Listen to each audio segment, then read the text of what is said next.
journey you now share with fellow members throughout the nation. The benefits you have received thus far are only the beginning of something much larger, that will continue for years to come. Not only while you're in school, but also after you graduate. Please do accept my heartfelt congratulations for what you have done so far, and also for the things of excellence I'm certain each one of you will achieve in the future.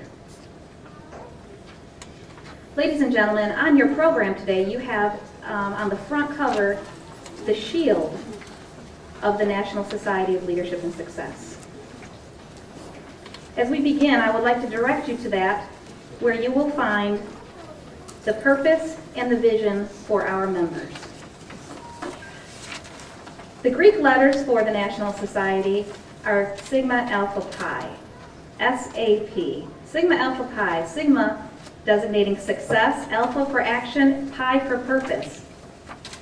Sigma Alpha Pi is a never-ending search for never-ending purpose and action. The shield. On the shield, you'll see 2 stars.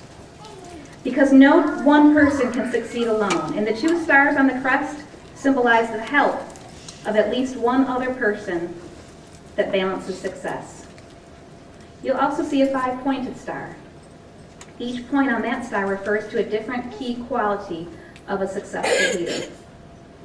Those points are integrity, positive attitude, compassion, purpose, and motivation. You'll see a phoenix rising from the ashes of adversity to achieve success. You'll see a knight, which represents integrity, truth, and honor. There are 6 bars that you'll notice. They represent the 6 steps to achievement to the quality of life that we desire. Goals, vision, perseverance, risk-taking, pursuing your passion, and continual improvement.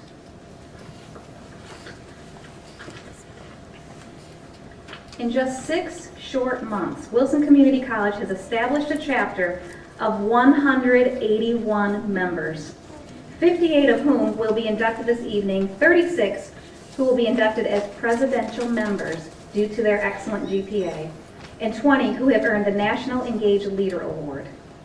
Congratulations to all of our members for earning your nominations and having the courage to pursue, identify your purpose, and go after your passion. Welcome, ladies and gentlemen.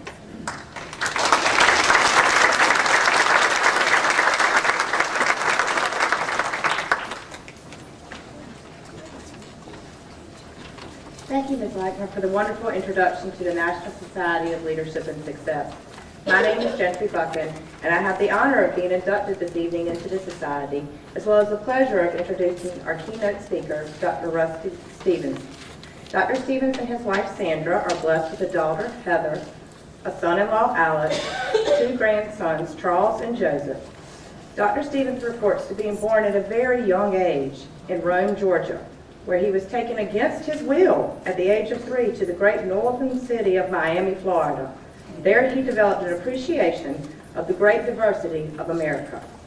He holds a 2-year associate degree from Miami-Dade Community College, which remains the college degree of which he is most proud.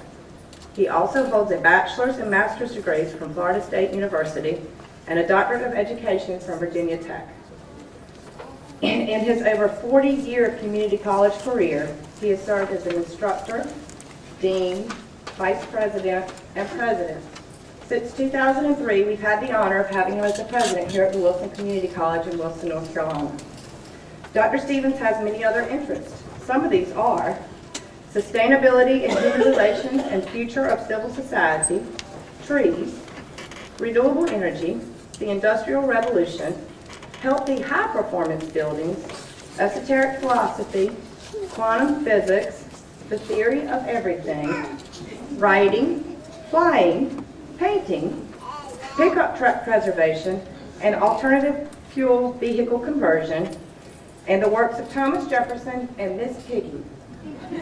He also collects oxymorons, with his favorite being duality. Please join me in welcoming Dr. Stevens.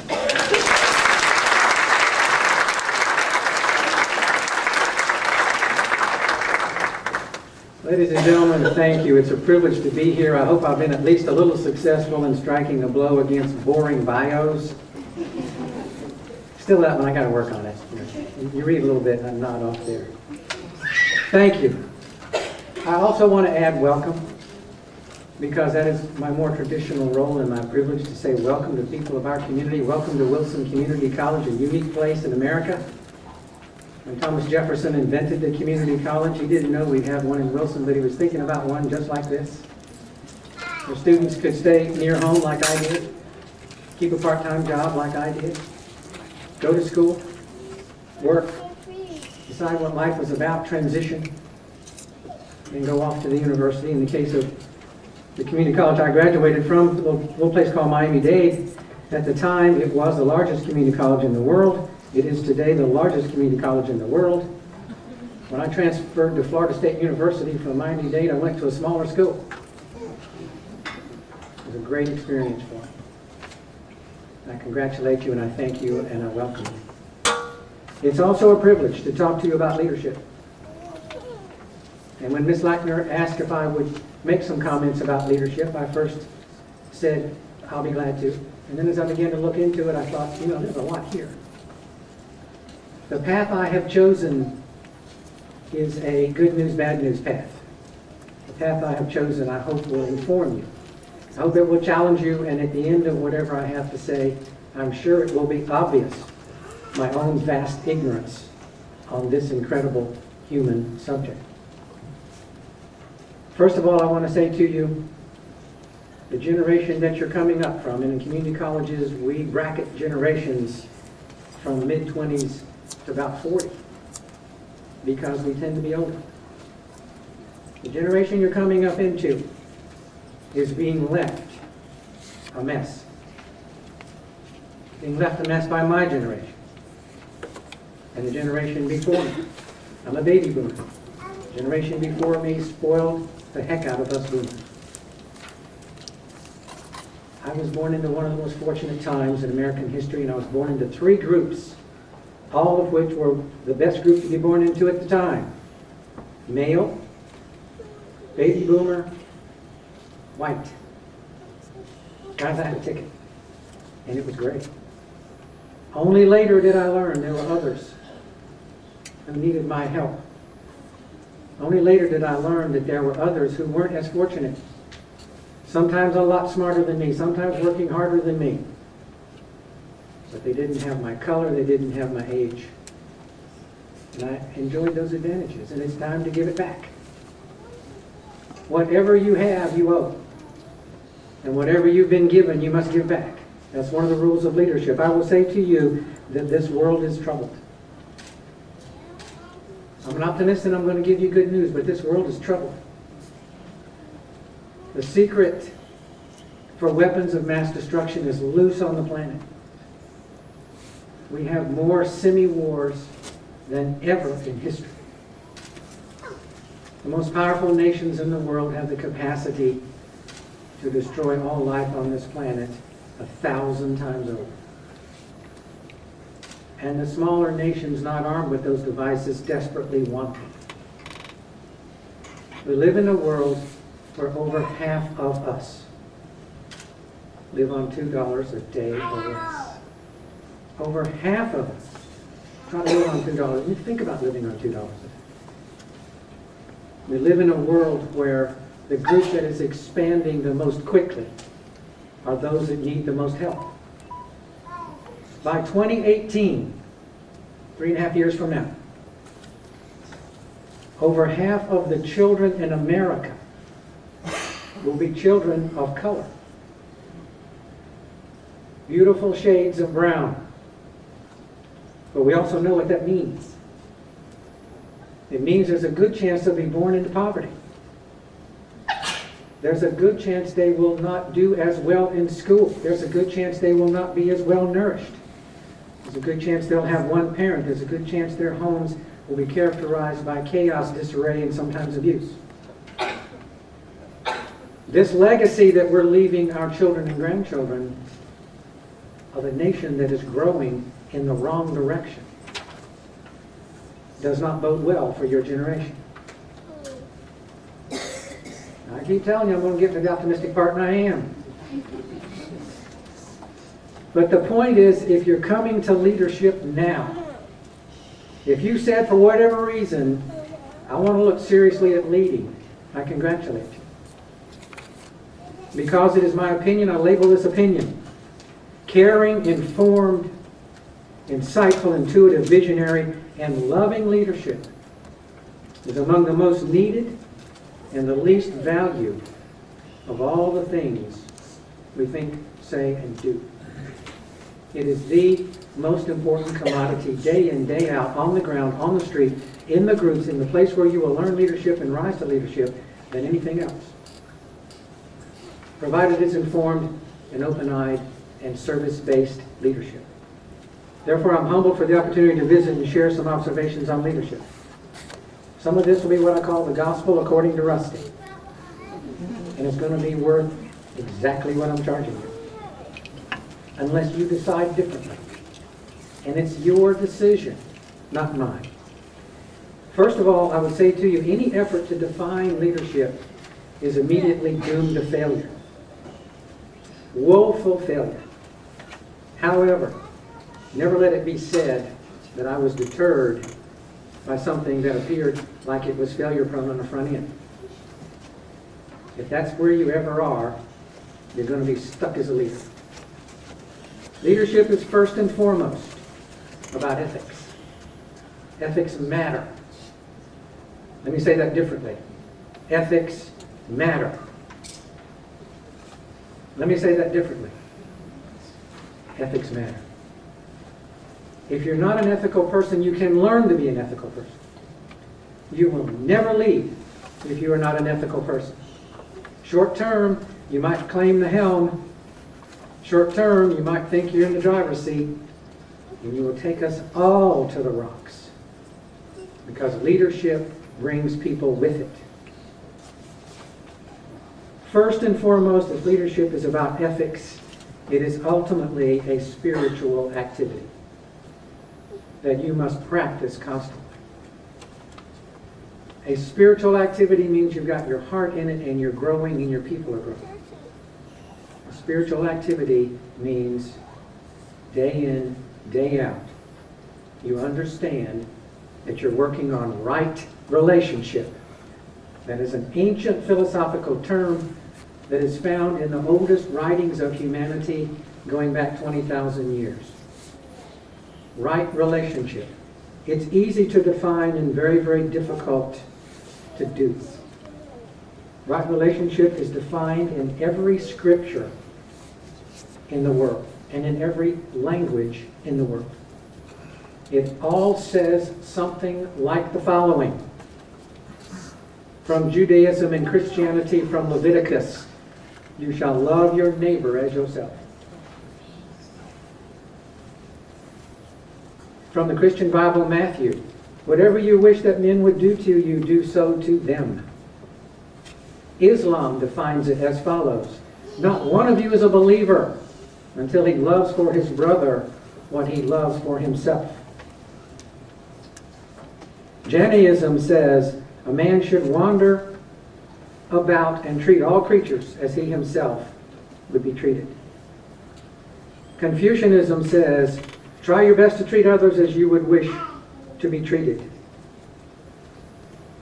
Hinduism says one should not behave towards others in a way which is disagreeable to oneself.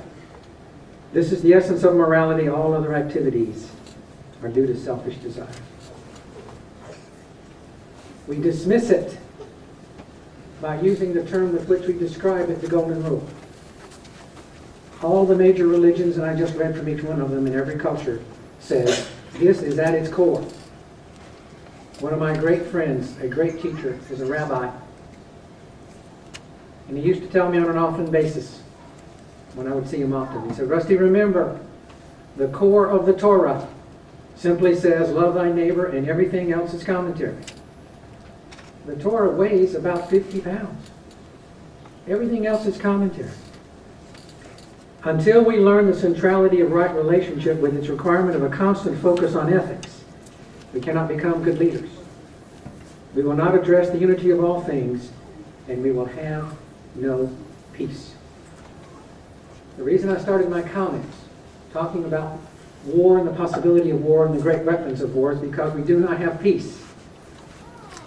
Without peace, we have no future as a species on this planet. And without justice, we will have no peace. Without right relationship, we will have no justice. What follows are some short-term thoughts, not recipes, ideas on leadership, things I want to challenge you about. Things I want you to be at least aware of that you can be thinking about. One of the great truisms of humanity is this: energy follows thought. You are more powerful than you know. What you think will manifest, including what you're afraid of. It may take a while. It may take a lifetime. It may take 10 minutes. Thoughts are powerful, powerful things, and a leader has influence through thought, word, and deed on everybody around them, including the group they're trying to lead. What you're thinking about is one of the first lessons of leadership. Premise number 1, where there is no vision, the people perish.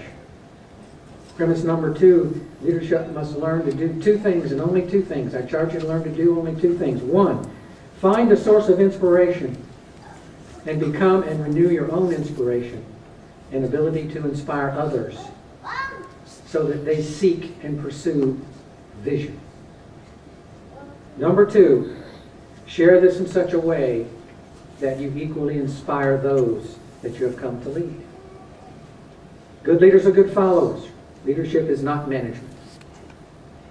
Good leaders need to have a skill in management. But it's not about counting the beans and getting people in line and making sure the annual report is correct. You have to do those? Absolutely. That is not leadership. Assigning people a certain task and watching over them until they complete it, that is not leadership. It may be management, frankly, it's supervision. It is not leadership. You have to have those skill sets. But you have to also understand as leader, and you guys have chosen to be leaders. You said, I want to be a leader, a brave and courageous thing to do. You got to understand it is huge beyond your comprehension. Leadership requires courage. Courage to, first of all, be silent. The silent leader is often in the best place. Secondly, courage to allow others to do, learn, and grow. The courage to allow and gently insist that others develop their own successful way and discover their own path. Especially when you think it's wrong, and especially when it irritates the hell out of you. You're trying to work with somebody and they're off here doing something. You're a leader. Find out why. They might be doing exactly what they need to teach you to do. Or you may need to gently bring leadership to them so that you don't interfere in a forceful way. Leadership is about sculpting, it's about nuance, and it's about being patient. While people learn, grow, and develop and teach you. If you're a really good leader, you'll learn every day from the people around you you're trying to lead. Leadership is about not imposing your own will. Leadership is about learning one of the most difficult and one of the most simple lessons. To thine own self be true. If you don't have that, you cannot expect anyone around you to be true. I told you there are some truisms in human nature. One of them is energy follows thought. The other is you may not give what you do not have. And if you are not true to yourself, you're not going to give it to the people that you want to lead. Leadership is teaching that failure is okay and sometimes is a very good thing. And occasionally is the best thing that can happen. Leadership is not what people often think. This is Rusty's definition of leadership. Not only is it not what people often think, it surprises them when they realize what leadership is. Most people think that the leadership is the role that a person plays when they get out in front of the parade. And they wave a baton, and they smile and say, follow me. And they march triumphantly out front. But true leadership comes to recognize that most of the time, the leader's place is to march at the back of the parade, following the elephants and toting a very big pooper scooper. If you want to lead and you just want to be out in front of that parade, you're going to learn in short order. Because you look over your shoulder and the parade's going to have gone another way. There are many great thinkers. There are wonderful philosophers who have given us information, deep thoughts on leadership. I ask those of you that we are honoring tonight, if you will please accept as a gift from Wilson Community College, is it in your packet? You will find in your packet my favorite, it's my speech, I can tell you my favorite book. You will be getting a copy of The Tao of Leadership by John Hyder. Based on Lao Tzu's Tao Te Ching, it's 2,500 years old and it's simply full of great wisdom on leadership. And I'm going to share a couple of favorite passages, illustrate with a true story, and let us get on with the more important thing. There's wisdom in this book. It came about in the 5th century BC in China. It's been translated almost as much as the Bible, not quite, but almost. Number 17, leaders are like midwives. The wise leader does not intervene unnecessarily. The leader's presence is felt, but not often. The group runs itself. Lesser leaders do a lot, say a lot, have followers, and form cults. Even worse leaders use fear to energize the group and force to overcome resistance. Only the most dreadful leaders have bad reputations. Imagine you're a midwife. You are assisting at someone else's birth. Do good without show or fuss. Facilitate what is happening rather than what you think ought to happen. If you must take the lead, lead so that the mother is helped, yet still feels like she is in charge. Leaders need to take it easy. Trying too hard produces unexpected results. The flashy leader lacks ability. Trying to rush matters gets you nowhere. Trying to appear brilliant is not enlightened. Insecure leaders try to promote themselves. Impotent leaders capitalize on their position. It is not very holy to point out how holy you are. All these behaviors come from insecurity. The paradox of pushing. Too much force will backfire. Constant intervention and investigations will not make a good group. They will spoil the group. Bad leaders think that their constant interventions are a measure of ability, when in fact such interventions are crude and inappropriate.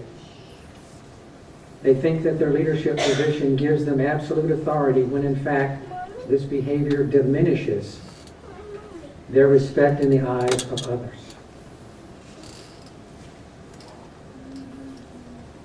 Number 31, harsh interventions. The wise leader does not intervene harshly unless all else has failed. All else has failed. As a rule, the leader feels more wholesome when the group possesses and flows freely. Delicate facilitations are far better than harsh interventions. Even if harsh interventions succeed brilliantly, there is no cause for celebration because somebody's been hurt. Someone's process has been violated. Making people do what you think they ought to do does not lead toward clarity and consciousness. While they may do what you tell them, in time they will cringe inwardly, grow confused, and they will plot revenge. Do not pretend that you know all the answers. The wise leader has learned it is painful to fake knowledge, and it is a great relief to be able to say, I don't know.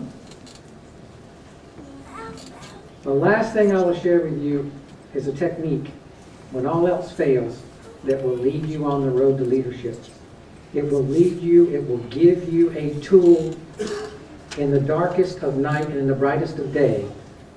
The good leader learns to be intelligently and irrationally persistent. The good leader must be persistent with your ethics, with your loving heart. You must be persistent. You must have the faith in yourself and those you lead to be persistent. I learned this a short time after my darling wife and I arrived in North Carolina. We were down on the coast for the first time, eating at a lovely restaurant, and a gentleman came by and struck up a conversation as friendly North Carolinians do. And he said, "Have you heard about the duck that walked into the hardware store?" And I said, "No, please tell us." And he sat down and he said, "True story, I was there, I saw the whole thing. This duck walked into a hardware store over in Newbern and walked up to the lady behind the counter and said, 'You got any duct tape?'" Well, the lady behind the counter was not having a good day. And she said, "I don't have any duct tape, and I want you to get out of here." Well, the duck left. He was intelligent. But being irrationally persistent, he was back the next day, walked right up to the lady and said, "You got any duct tape?" She said, "I told you I didn't have any yesterday, and when I did not tell you yesterday, I'm telling you today, I hate ducks.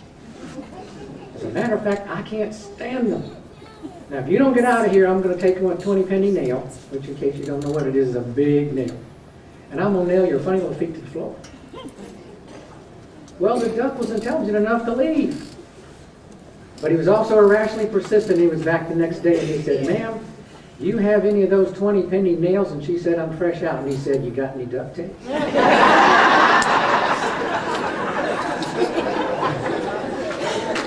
I thank you and I bless you.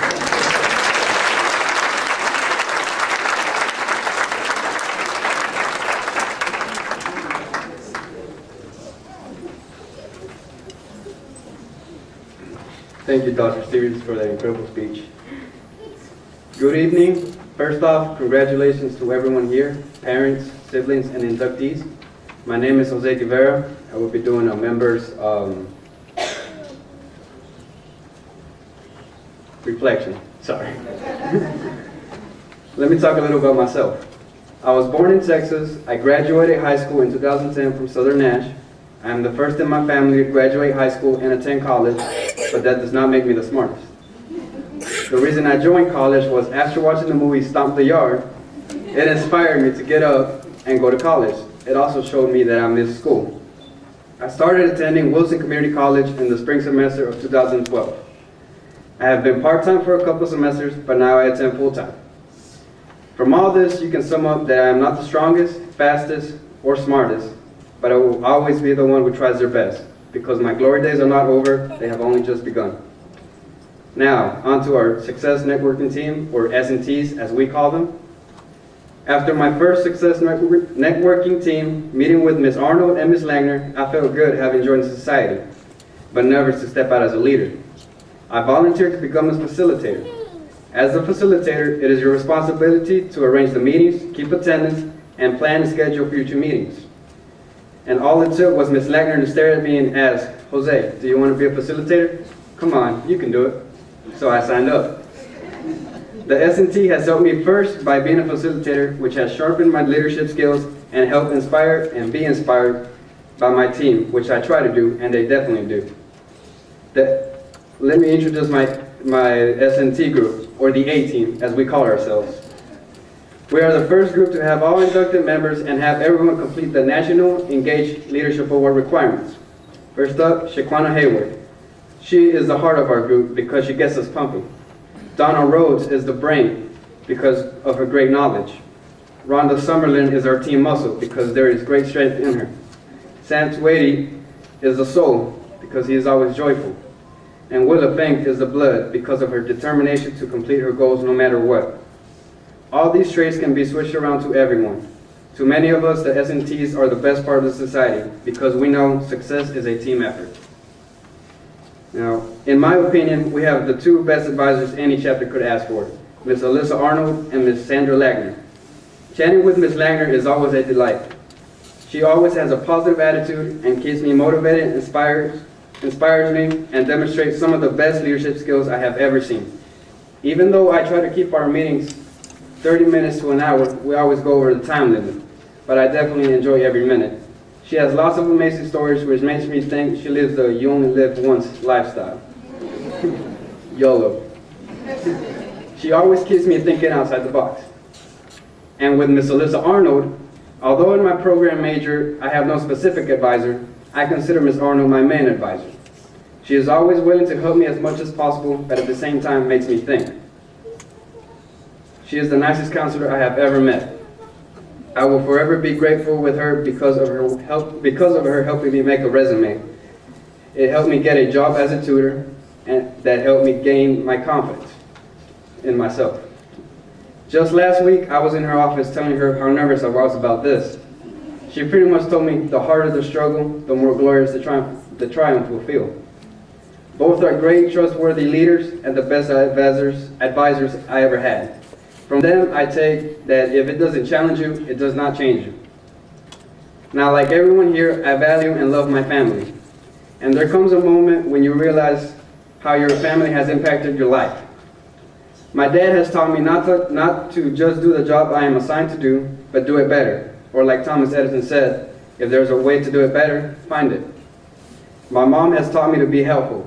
My older sister, I have lots of respect for her because after 12 years, she has decided to come back and complete her high school education. She will graduate in May with a GED. My older brother shows me responsibility. He, like my dad, are truck drivers and have the responsibility to get their loads to its destination on time. And finally, my younger sister shows me discipline. She plays two sports after school and still gets A's in her classes. That include honor classes. They all show me that hard work and skill will only get you so far. The most successful people also find joy in their working life. Overall, I am glad this college started a society chapter because the society brings the best out of you. It has allowed me to show the best side of me. It is helping me become the best I can be. It has helped build not just my confidence, but also my spirit, because success comes from continual action towards your purpose. We build leaders who make a better world is the society's motto. When I see this, I picture my S&T group. The we part comes from us, a team. Build leaders, no single person has done everything by themselves because we can accomplish more together than we do alone. Who make a better world by being here at the induction ceremony, we are showing that we want a better world. That's motivation, inspiration, and determination. Don't take your potential to the graveyard. Your greatness will silence the talkers. To summarize this, remember, we are a team who help build leaders that will impact not just our community, but everyone who wants to succeed and make a better world. Now I will leave you with this quote: live the life you love and love the life you live. Thank you.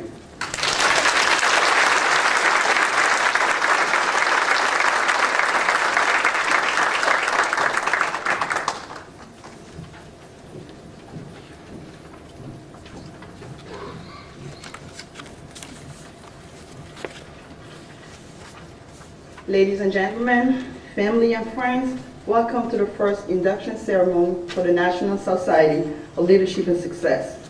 My name is Therese Nyombela, and I am a future successful leader.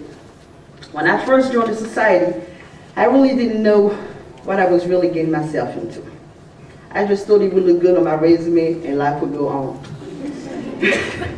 The society became actually with founder Gary Turk, whose vision was to create a community of well-oriented, like-minded individuals who will come together to learn and support from each other. And it worked. That's what the society gave me. It made me a believer, finding out that with the right team, the right support, the right motivation, everything is possible. I came back to college after 20 years, believe it or not. Travel, have a good time, hanging out with the wrong crowd. Eventually, we all did, most of us. And coming back to college was a difference. It was hard, it was difficult. I was lucky enough to be around such a wonderful team. Miss Arnold with Student Support Services. Miss Lackner, of course, was kind of pushing me, you can do it, yes you can, and being the person that I am, I was doubtful. Joining the society made me change all that. First of all, I had to think about education, how important education was for me. And like Nelson Mandela said, education is the most powerful weapon with which you can change the world. Listening to those words, I knew the changes needed to be made. I spent those past few years in my life wondering about what I really, really want to do with myself. Even though I was working in the medical field, I was working in the emergency room in Philadelphia, Pennsylvania, and I don't know if you're familiar with the city, a lot of crimes, a lot of shooting and killing. That makes you a difference as far as what you want to do for yourself. Then I realized that my goal was really to help sick people. I felt good as far as putting a smile on their faces, and actually they go home and kind of forget about what happened in the hospital because Cece was there to make them laugh. So I chose to pursue a career in nursing, and eventually in order to become a nurse practitioner. By the way, I got my letter to them, accepted to the nursing program. Thank you. But first along, going to the nursing program felt like it was such an unrealistic goal. I see nurses working, doctors working, and I felt like, I cannot do this.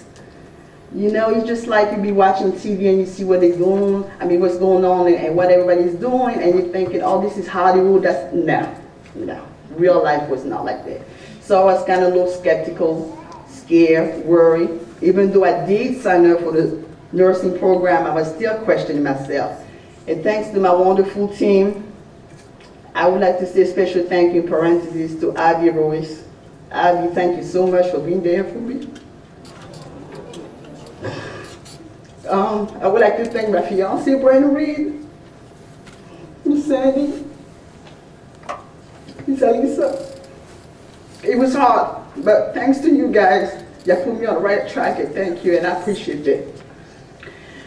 So, going for those unrealistic goals and thinking negative, what was the first issue that we already know? If you can't think straight, think positive, you ain't get nowhere.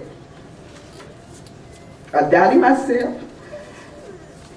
And of course, you really had to sit there and think about what is going on with yourself. So I work hard, I work on myself, I work on my dad, and I was getting a wonderful support system, like I said. Even though my family, family, friends always gonna be there for you. No matter what you do, they're gonna be like, yes, you're doing a good job, even though you're not. But they try to make you feel good and say, okay, it's gonna be okay, you can do it. But one thing about the society, whoever was in my group, and even they were not in my group, they was able to be man and woman enough to say, you're doing something wrong. This is not the way to do it. Let me show you the better way to do it. Let me show you how to approach a certain situation. So now here I am. I was able again to get to the nursing program because of those beliefs and those thoughts, and of course because of the society. So when I joined the society, it was actually a time in my life where, again, I needed the help, I needed the words of encouragement, coming from different people besides friends and family, and I got it. I got it to the point where I realized that the society made me a stronger person, able to face any situation like a true leader. It makes me believe in myself, in my potential. The little bit of knowledge that I first have about leadership maturing me more and more every day. It makes me understand that I can become anything and do everything that I'm so passionate about without worrying about who, she said, what's on. It was all about me at that moment. But all of us who are part of society now know that it's not only just you, it's also the community that you are involved in. It's not just, I'm going to make it, it's the end of the world and everything's going to be fine. It takes more than one person to make it. Everybody around here gonna need somebody around here, put it like this. So it's all about yourself and the community being involved in it. So again, I got my vision. I don't want to talk about it today because I don't want nobody to get my ideas, but I got my vision for the future. And as long as I'm doing what I'm supposed to, just like you guys tonight, we already know what we went through to the SNTs. We heard about broadcasts. We heard about what some of those, well, they're famous now, how they make it from bottom to top. We went to the broadcast and realized that no, they was not rich. Not all of us were them rich. Not all of them was not born with a silver spoon, but they made it. They make a difference in their life and of course in their community. And this is the main thing, and I hope that everybody just think like that to make a better world besides just for ourselves. So eventually, I got started being addicted to the S&T meetings and the broadcast. You feel like, oh my God, there's a broadcast tomorrow, I can't miss that. I might get to class late, but I'm gonna make it. Sorry, Mr. Boyette. But, but indeed, learning a lot from everybody was such a true inspiration. To the point where one day I woke up and I told my fiance, you know what? I know what I want to do with myself. And of course he was like, you just not waking up and thinking about it? I'm like, you just don't understand. I joined the society. This is one of those organizations that would change somebody's life without knowing they're changing. I don't know if everybody went to the situation, you really want to study more. You really want to be about your books. You want your A to look good, the B to look good, the instructor will be like, how you did it? You know? I joined the society last weekend, you know? So I just want y'all to think that it's not just one person, it's you and everybody else around you. I know sometimes we got a bad support system, and some of us wasn't blessed with good family around or so on and so forth, but like we don't say every time to every single meeting, y'all got each other right here. So y'all need some help, please, we're here for you. And I'm gonna finish with this quote. If your action inspire others to dream more, learn more, do more, become more, you are a leader. Joe Christian. Thank you.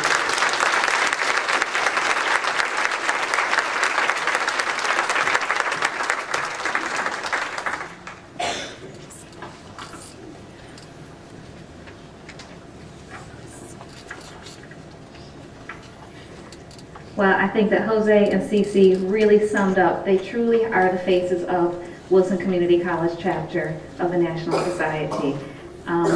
Their message is as strong as anybody else sitting in the audience who's being inducted today. Thank you for sharing that, and thank you for speaking on behalf of the other members. Beautiful. We're going to move into the induction and oath of the new members. Dr. Sessoms was going to speak tonight, however, her voice is a little bit affected, so we want to make sure that we call the names. When I call your name, I'm going to ask by row for you to rise. You will come up to receive your induction kit from Miss Arnold. All right.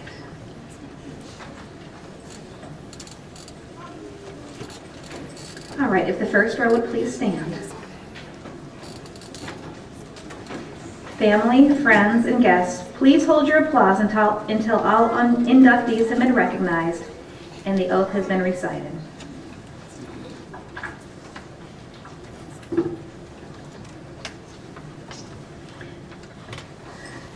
Safa Alawamle.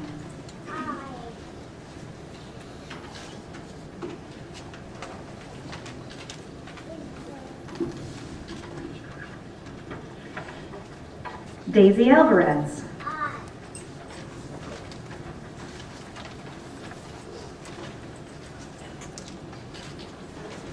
Gary Marcus Anthony.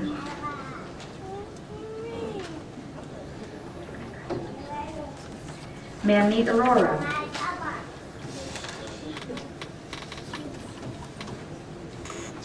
Will Arrington.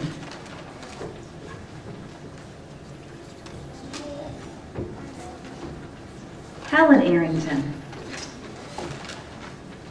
As a side note, this is a son-mother duo who are both receiving induction.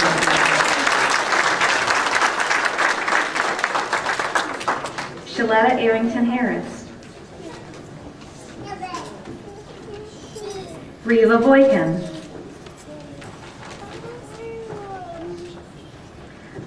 Corey Brederman.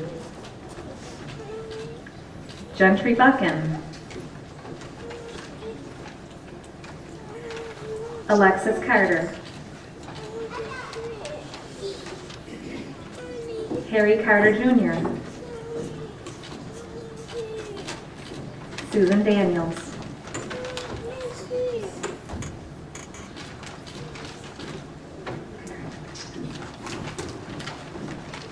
If I could please have the second row stand. Anthony Edwards. Bernadette Elliott. Tatiana Farmer.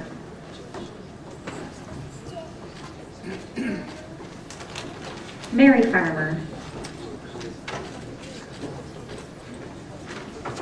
Willa Fink.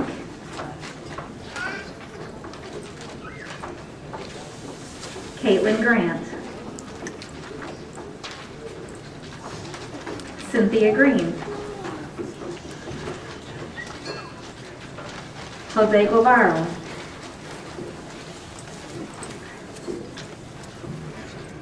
Shirley Hansen.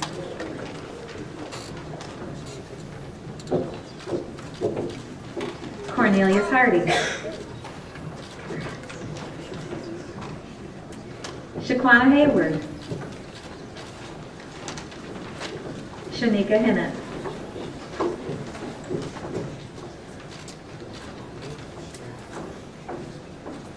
If I could have the next row stand.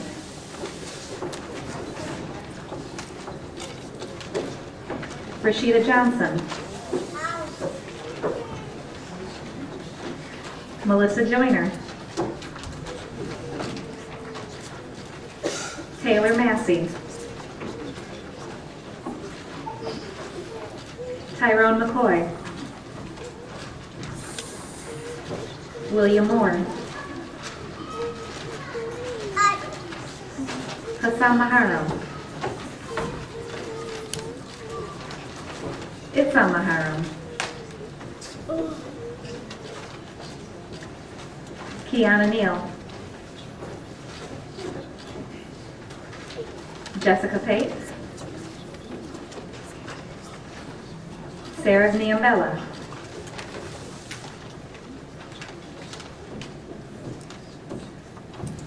Rebecca O'Neill. Dejua Pei. Joshua Blaine Pittman.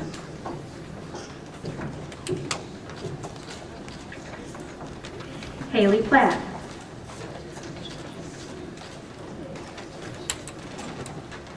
Donna Rhodes.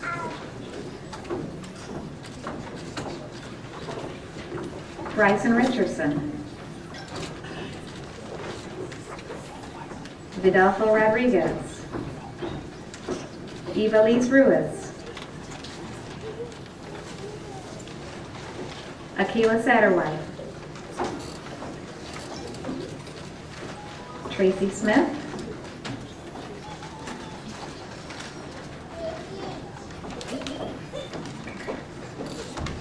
Rhonda Summerlin. Candelaria Torres.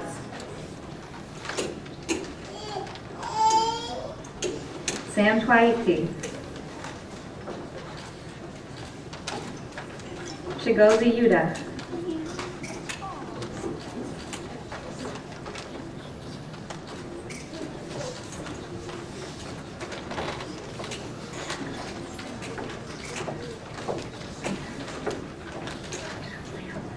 Araceli Ventura.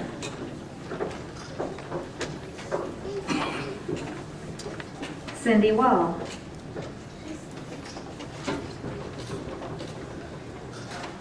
Tarina Ward. Amber Watson. Justin Whitley. Haley Williford. Jasmine Woodard. And Kalia Young.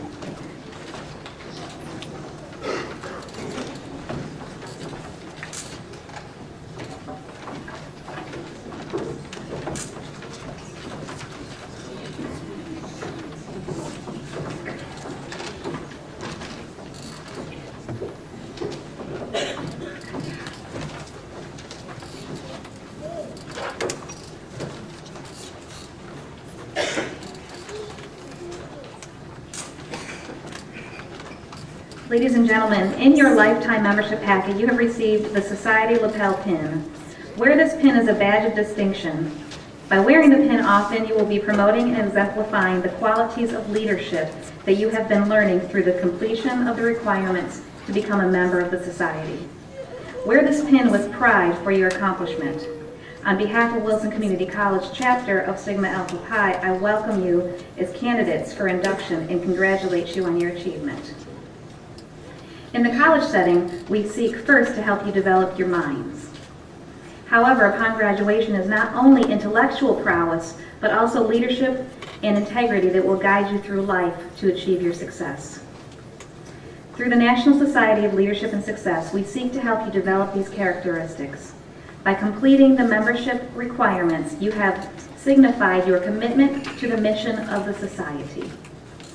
By receiving training from the best and brightest minds of our day and learning the essential skills of interpersonal networking, you represent our hope for the future international leaders. Induction candidates, would you please rise?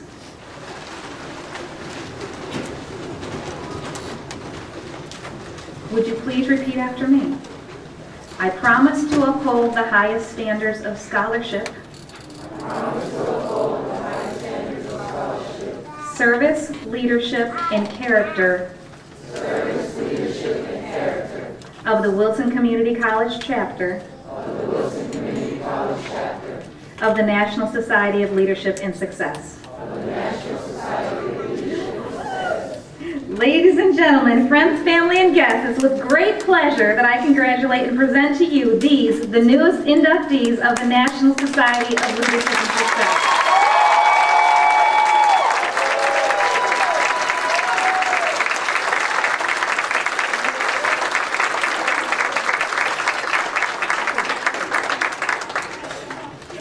If you would please have a seat.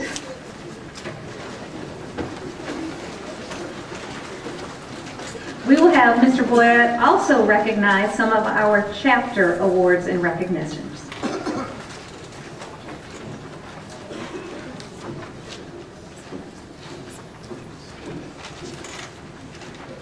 Thank you. The view from up here when you guys were doing your pledge, you could just see the beams. There were the most smiles. That's the most teeth I've seen in a long time. And you have every reason to be proud. Over the last few weeks, I've heard a number of college employees comment on the level of enthusiasm and energy that has come from this group. It's really been a remarkable success. It is with pleasure this evening that I first recognize Jose Rivera as Wilson Community College's very first member to meet all of his induction requirements.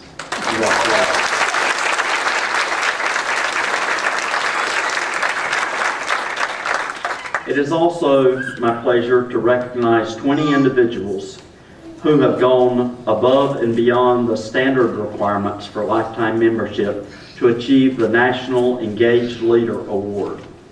Each of these students has participated in at least 6 Success Networking team meetings. They have attended at least 6 leadership speaker broadcasts. They have served a minimum of 5 hours of dedicated community service. And we encourage all of the new members inducted as lifetime members to consider striving for this award. When I call your name, please stand to be recognized as the recipient of the National Engaged Leader Award. Safa Awamle, Gary Marcus Anthony, Will Arrington, Helen Arrington, Shaletta Arrington Harris, Reva Boykin, Gentry Buchan, Cynthia Green, Jose Rivera, Shaquana Hayward, Rashida Johnson, Melissa Joyner, Isam Muharram, Cece Niambella, Donna Rhodes, Evelise Ruiz, Rhonda Summerlin, Sam Twitty, Araceli Ventura, and Jasmine Woodard. Please recognize this group with a round of applause.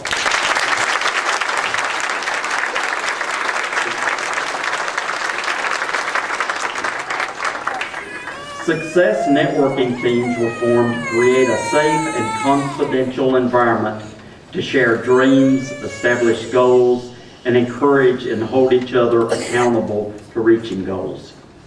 After only their first SNT meeting this year, several groups were singing the same song.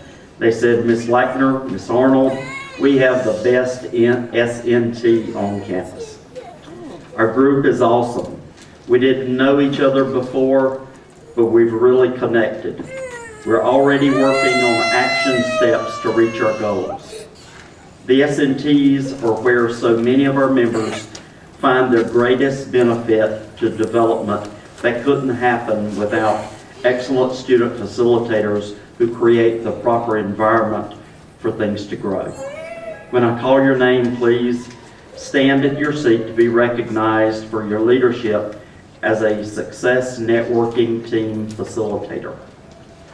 Daisy Alvarez, Gary Marcus Anthony, Will Arrington, Corey Bretterman, Gentry Buchan, Harry Carter, Bert Dooley, Cornelius Hardy, Jose Guevara, Taylor Massey, Kiana Neal, Cece Niambella, Vidalfo Rodriguez, Araceli Ventura, and Kiona Ward. Please recognize these ladies and gentlemen.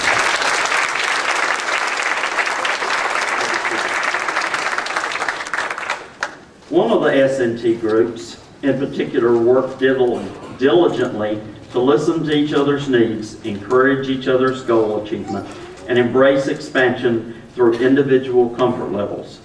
Together, they were the first whole group to meet induction requirements, and then went on to become the first group to have all members also meet the National Engaged Award requirements. Please stand as I call your name. Jose Guevara, Shaquana Hayward, Donna Rhodes, Rhonda Summerlin, and Sam Twitty. Congratulations.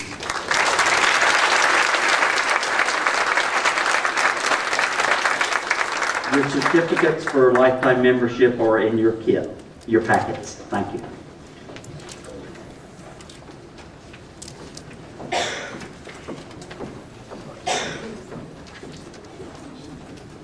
At this point in time, I would like to recognize our 2014-2015 Executive Board. These individuals will train throughout the upcoming summer semester to ensure a smooth transition into their new leadership roles. At this time, I would like to install our Executive Board for the National Society of Leadership and Success. Please stand when I call your name and remain standing to take the oath. Will Arrington, Publicity Chair. Corey Bretterman, Community Service Chair.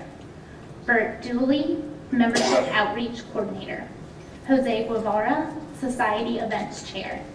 Cece Niambella, Success Networking Team Coordinator. If you all will please raise your right hand. I do solemnly promise on this 24th day of April 2014 to take my position as a board member of Sigma Alpha Pi seriously and uphold the highest standards of integrity, positive attitude, compassion, and purposeful action. I solemnly pledge myself to helping this chapter of the society and my fellow members reach great success. If so, will you answer, I do? I do. Thank you. You may be seated.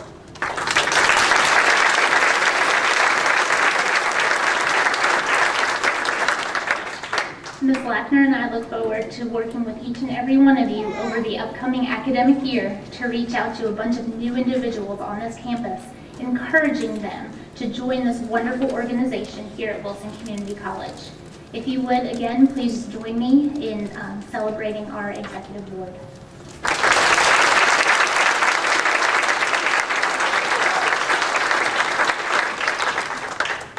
As co-advisors, Ms. Lackner and I would like to recognize 3 leaders who have made a valuable contribution to the National Society of Leadership and Success by exemplifying a commitment to excellence in developing leadership in students. In light of this accomplishment, honorary membership has been conferred in the chapter of Sigma Alpha Pi, the National Society of Leadership and Success, to Dr. Rusty Stevens, President of Wilson Community College.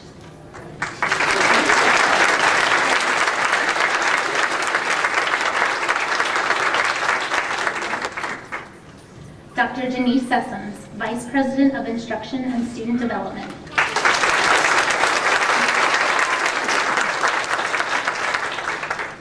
Mr. Don Boyette, Dean of Student Development.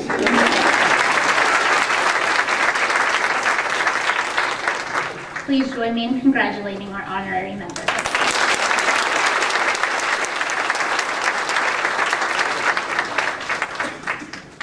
As we come to a close this evening, I would like to have you take a moment to ponder that tonight you have become something bigger than yourself.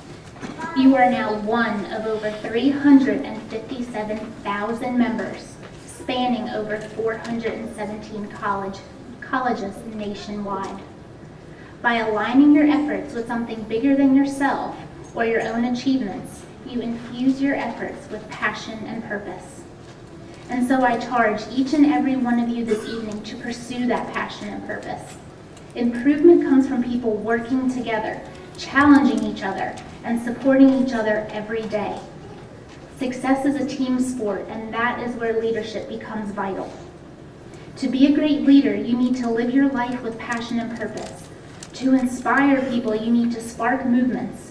Only then will you ignite and excite people in unmanageable ways. Take what you learn from this organization and impact the lives of others. Live our motto in your daily life. We build leaders who make a better world. The guiding question established to shape all the important decisions that the organization makes is, are we helping the greatest number of people in the greatest way? When asked how he might sum up the key thing the society does, founder Gary Turak shared, we are dream supporters. We build leaders, support people in achieving their dreams, and better the world in the process. We get people to ask the all-important question, what would you do if you knew you couldn't fail? I want to thank each and every one of you for attending this evening. In just a moment, the new inductees will recess, after which all of you are invited to join us for a reception in their honor. But please, before we do so, join me again in applauding all of our new inducted members.